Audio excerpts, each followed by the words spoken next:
मर्जी। माता पिता अपने बच्चों के सुख में जीवन के लिए ईश्वर से कैसे विनती करें? तो माता पिता को यदि अपने बच्चों का कल्याण और मंगल चाहिए तो उनको बचपन से भगवान नाम जपने की प्रेरणा करें, उनको भगवान के पावन चरित्र सुनाएं और सिद्धांत की बातें बतावें, जिससे आध्यात्मिक होकर आधुनिक विद्या का अध्ययन करते हुए संसार में एक आध्यात्मिक पुरुष बने। बिना अध्यात्म के जीवन बेकार है। अब जिसके जीवन में अध्यात्म नहीं, वो मरा हुआ जीवन है। मनमानी आचरण करके केवल वो दुख भोगेगा। जहाँ अध्यात्म है तहाँ डर है कि हमको ये काम नहीं करना चाहिए, ये गलत है और ये सही है, ऐसा निर्णय करने की बुद्धि होती है। और जिसकी ऐसा निर्णय करने की बुद्धि नहीं तो पशु है।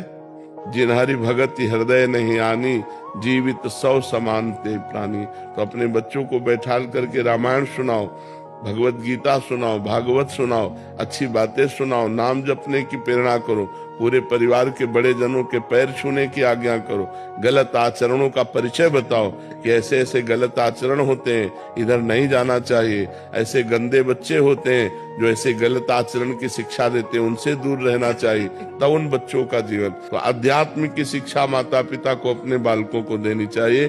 पर दुर्भाग्य ये है कि माता पिता अध्यात्म में नहीं है।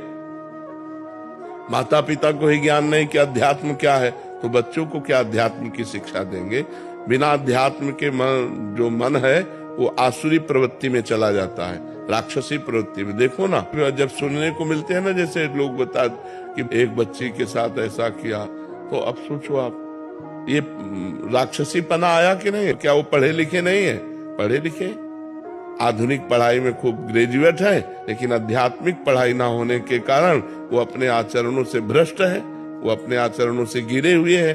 तो हमें लगता है बच्चों की उन्नति के लिए बाल्यावस्था से आध्यात्मिक भी उनको ज्ञान कराना चाहिए, जिससे उनका चरित्र पवित्र हो, जिनसे उनके आचरण अच्छे हो, जिनसे उनका बोलना व्यवहार बर्ताव अच्छा हो। आजकल बच्चे अपने माता पिता से ऐसे बात करते हैं जैसे नहीं करना चाहिए, असभ्य बातें करते हैं। तो ये पढ़ाई लिखाई का है?